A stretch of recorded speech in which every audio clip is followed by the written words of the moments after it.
Don't you love when your father, who's only had sex once in a magical realm with an enslaved princess in a caravan, tells you to chase after the wrong girl brutally and relentlessly and to capture a woman for her? That's never happened to you?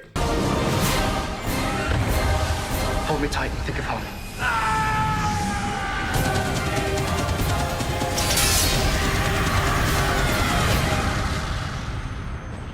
Naughty's fantasy with Charlie Cox, Clairedanes, Michelle Pfeiffer, Robert De Niro, Henry Cavill, Ben Barnes, Ricky Gervais, and Rupert Everett, all narrated by Sir Ian McKellen.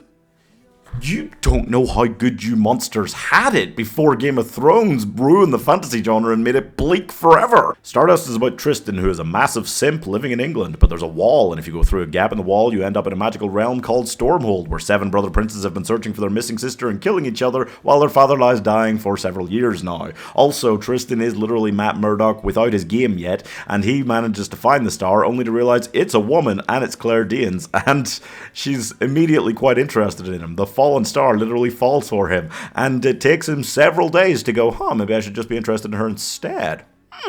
Also, there are 3 nasty witches, plenty of human trafficking, and Robert De Niro is a cross-dressing pirate.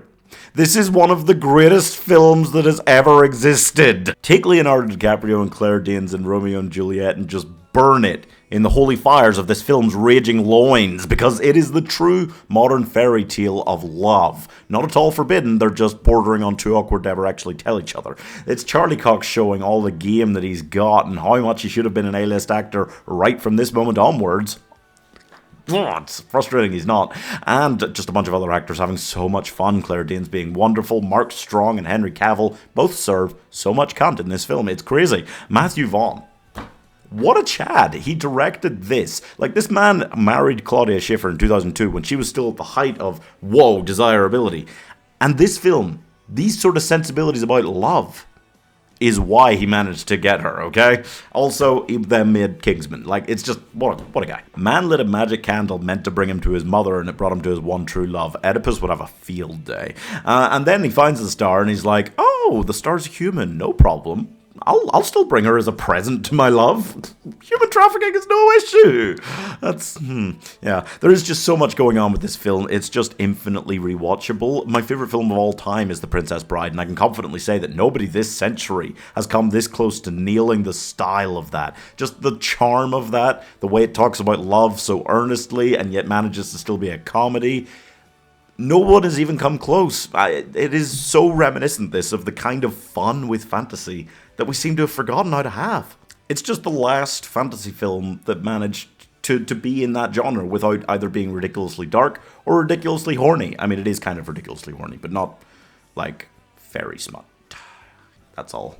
Those 2 things. That's all the genre is nowadays, yeah. The earnest way this talks about love, Charlie Cox in this is the definition of he's just a boy. There should theoretically be too many characters, but they somehow all just fit into the cacophonous masterpiece that is this movie. It is ridiculously quotable, ridiculously rewatchable.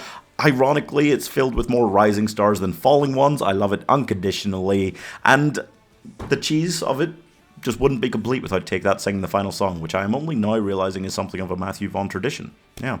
I'm giving Fuck Citizen Kane, We Need Captain Shakespeare 5 stars. Tristan wants to marry Victoria, so he jumps into the magical realm of Stormhold to find a fallen star for her. Turns out the fallen star is a woman. He says, hey, I'll human traffic for love. And then the fallen star falls for him while they're being pursued by a cannibalistic witch, a prince who's killed all of his brothers, and also Robert De Niro is there as a cross-dressing pirate. Yeah.